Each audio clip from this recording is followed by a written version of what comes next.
नमस्कार, मैं हूं हेमेंद्र शर्मा और आप देख रहे हैं MP round up. Madhya Pradesh सरकार में मंत्री रामकिशोर कावरे बालाघाट जिले में 23 और 24 मई को एक भागवत कथा का आयोजन करवाने जा रहे हैं। वैसे तो भागवत कथा 7 दिन की होती है, लेकिन ये कार्यक्रम सिर्फ 2 दिन का रखा गया है और इसका नाम दिया गया है वनवासी कथा। और इस आयोजन का मुख्य आकर्षण है बागेश्वर धाम के पंडित धीरेन्द्र शास्त्री। यहाँ तक तो सब ठीक है, लेकिन इस कार्यक्रम के लिए डिस्ट्रिक्ट कलेक्टर ने एक आदेश निकाला है जिसमें 20 सीनियर सरकारी अधिकारियों की ड्यूटी इस कार्यक्रम में लगाई है। ये पूर्णतः अशासकीय कार्यक्रम है और इसमें जो शासकीय कर्मचारियों की ड्यूटी क्यों लगाई गई है? देखिए, बागेश्वर धाम महाराज के जो कार्यक्रम है उसमें जो संभावित भीड़ है वो लगभग 1.5 लाख से 2.25 लाख लोग आते हैं कार्यक्रम में। तो लॉ एंड ऑर्डर की सिचुएशन को देखते हुए सभी जगह अधिकारियों की ड्यूटी लगाई गई। देख लीजिए किस अधिकारी की ड्यूटी कहां और कैसे लगाई गई है।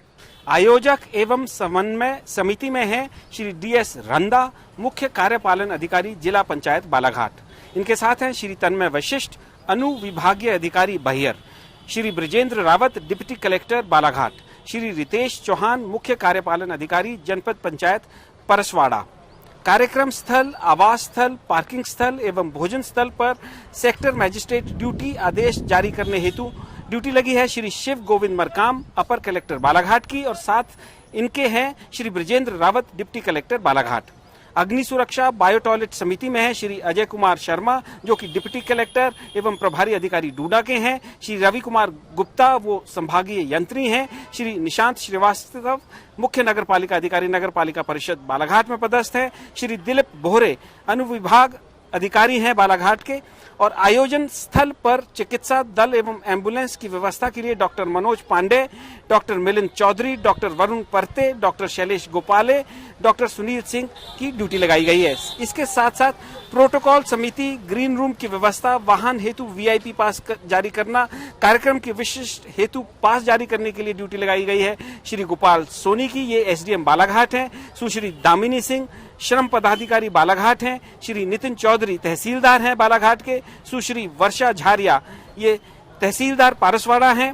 और श्री CL दोने, ये जनपद पंचायत पारसवाड़ा में काम करते हैं। अब सवाल ये है कि क्या ये कार्यक्रम सरकारी है या गैर सरकारी है?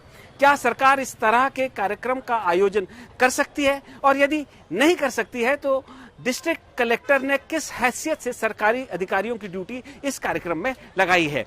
इन तमाम सवालों पर हम बात करेंगे सीनियर जर्नलिस्ट दिनेश गुप्ता से, लेकिन उससे पहले सुन लीजिए डिस्ट्रिक्ट मैजिस्ट्रेट गिरीश शर्मा को, जिन्होंने इस ऑर्डर को निकाला है, वो इस कार्यक्रम के बारे में और इस ऑर्डर के बारे में क्या कहते हैं। और अब इस मामले पे बात करने के लिए हमारे साथ मौजूद हैं senior journalist mister Dinesh Gupta. Sir, आपका बहुत बहुत स्वागत है। सबसे पहली बात तो कि बड़ी होड़ मची हुई है आजकल बागेश्वर धाम पंडित धीरेन्द्र शास्त्री जी की कथा करवाने के लिए, और पूरे प्रदेश में लगभग चुनाव आ रहे हैं और मंत्री लोग हो, बीजेपी के MLA लोग हों, वो भागवत कथाओं का आयोजन करवा रहे हैं। इसको आप कैसे देखते हैं?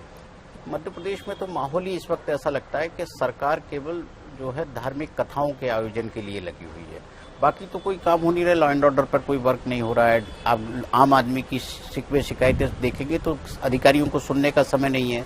सिर्फ जो है वो कथा में लगे हुए हैं अधिकारी, ऑफिस में नहीं मिलते जहां कथा होती है। एक तो कुछ नाम है जो लगता है हमको कि इन्हीं की कथा है, लेकिन हर गांव कस्बे में किसी न किसी छोटे से छोटे और बड़े से बड़े कथावाचकों की कथा हो रही, क्योंकि माहौल इस वक्त चुनावी है। और इस चुनावी माहौल में कहीं ना कहीं एक जो हिंदुत्व हम देख रहे हैं ना, हिंदुत्व की बात सब जगह हो रही है। किसी न किसी बहाने जो है वो हिंदुत्व आ जाता है, तो उसी को जो है चुनाव में मुद्दा बनाने, पोलराइज करने के लिए इस तरह की कथाओं को जो है राजाश्रय में चलाने की कोशिश हो रही है। अच्छा सर, इसमें मैं ये सवाल इसलिए पूछ रहा हूँ क्योंकि कोशिश ये हो रही है कि धीरेन्द्र जो शास्त्री जी जो हैं, इन्हीं को बुलाया जाए, तो इनके पास समय कम है, तो करानी भी है भागवत कथा। तो भागवत कथा अमूमन तो 7 दिन की होती है, लेकिन यहाँ बालाघाट में इनको वनवासी कथा कह के भागवत कथा 2 दिन की करा रहे हैं। ये इसको कैसे देख रहे हैं? ये तो धार्मिक जो है प्रक्रिया और उसके अनुसार भी ठीक नहीं है। धार्मिक जो है रीति रिवाजों के अनुसार भी ठीक नहीं है। जो समय लगता है उतना तो होना चाहिए ना, क्योंकि आप इसे शॉर्टकट नहीं कर सकते। यदि भागवत कथा कर रहे हैं तो उनके जो कथा का जो जिस तरह की व्यवस्था हमारे शास्त्रों में उसके अनुसार करना चाहिए। ये चूंकि उद्देश्य राजनीतिक है और बहुत ज्यादा इलाकों में जाना है।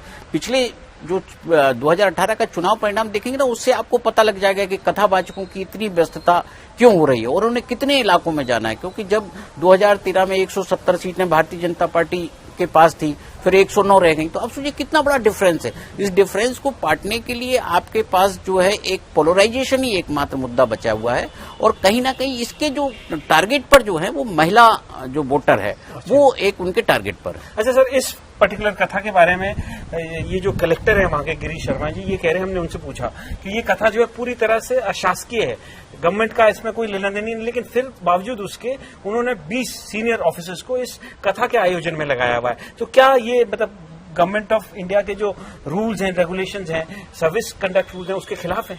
नहीं, सामान्य गवर्नेंस की जो व्यवस्था है उसके खिलाफ है ये।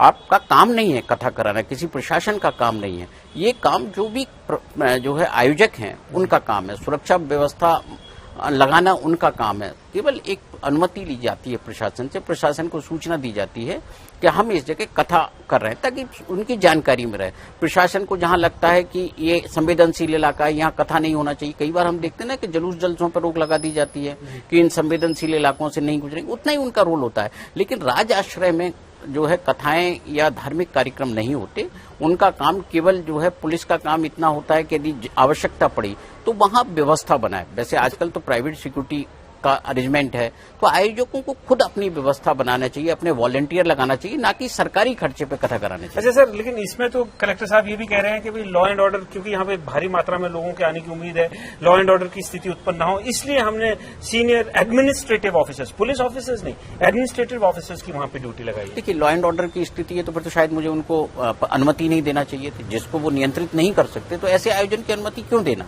फिर तो आप जो सामान्य स्थिति है जिले की वो रहना चाहिए और उसी के अनुसार करना चाहिए। इस तरह के मामले में यदि हालात बन रहे हैं तो आयोजकों को कहा जा सकता है कि आपकी खुद की जिम्मेदारी है भीड़ को नियंत्रित करना। सरकार ये जो है कोई पूरी सब्जी बंटवाने के लिए नहीं होता, सरकारी अमला पूरी सब्जी बंटवाने के लिए नहीं है, जनता की शिकायतों को सुनने के लिए है। तो उनको जनता की शिकायतें सुनना चाहिए, जिनको कथा में जाना है वो कथा में जाएंगे। और जो धार्मिक हमारे जितने भी श्रोतागण होते हैं वो कोई ऐसे जरूरी नहीं है कि वो उपद्रवी हों या कोई लॉ एंड ऑर्डर की सिचुएशन क्रिएट करे, ये तो बहाना है लॉ एंड ऑर्डर। उनको तो चूंकि राजाश्रय में कथा करानी है, वो सफलतापूर्वक उन्हें एक राजनीतिक संदेश देना है, तो उसी में मदद करो। सर, मेरा फाइनल सवाल यह है, क्योंकि ये बीजेपी की तरफ से आयोजन हो रहे हैं, बीच में धीरेन्द्र शास्त्री जी ने कांग्रेस को भी अपनी मतलब गो हेड दिया था कि वो आएंगे उनकी कथा में, लेकिन ऐन वक्त पे मना कर दिया। तो इसको आप कैसे देख रहे हैं कि सिर्फ बीजेपी की आयोजन, मतलब जो बीजेपी वाले आयोजन कर रहे हैं वहीं ये जा रहे हैं?